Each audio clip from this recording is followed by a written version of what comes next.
ఒకతను చేపలు పడటానికి సముద్రంలోకి వెళ్ళేవాడు. సరే రోజు వెళ్ళేవాడు, చేపలు పట్టుకునేవాడు, తెచ్చేవాడు, ఆ డబ్బులు వచ్చినాయల్లా వాడుకునేవాడు.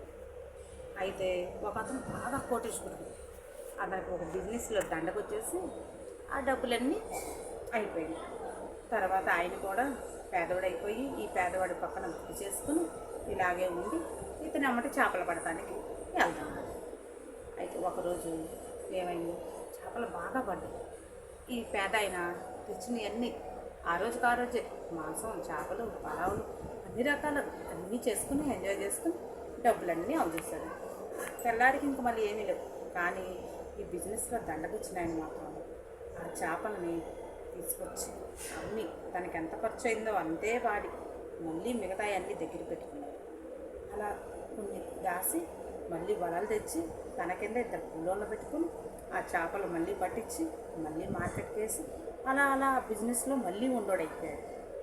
దీన్ని బట్టి ఏమంటుందండి, మనము ఏం చేయాలన్నా ముందు మన ప్రవర్తన మార్చుకోవాలి, మన ఆలోచన మార్చుకోవాలి. అంటే ప్రవర్తన అంటే నేనేం తప్పుగా అనుకోలే, మన మైండ్ సెట్ మార్చుకోవాలి. మన కాడ రూపాయి ఉండలేదు, దానికి కారణం మనం ఏం చేయాలి, ఎలా చేయాలి అనేది ఆలోచించుకోవాలి. అప్పుడు అవసరమైనంత వాడుకొని పక్కన పెడితే అదే మనకి రూపాయికి రూపాయి తోడై అదే మనని కోటీశ్వరులు చేయలేకపోయినా లక్షాధికారినైనా చేసింది. ఏమంటారు?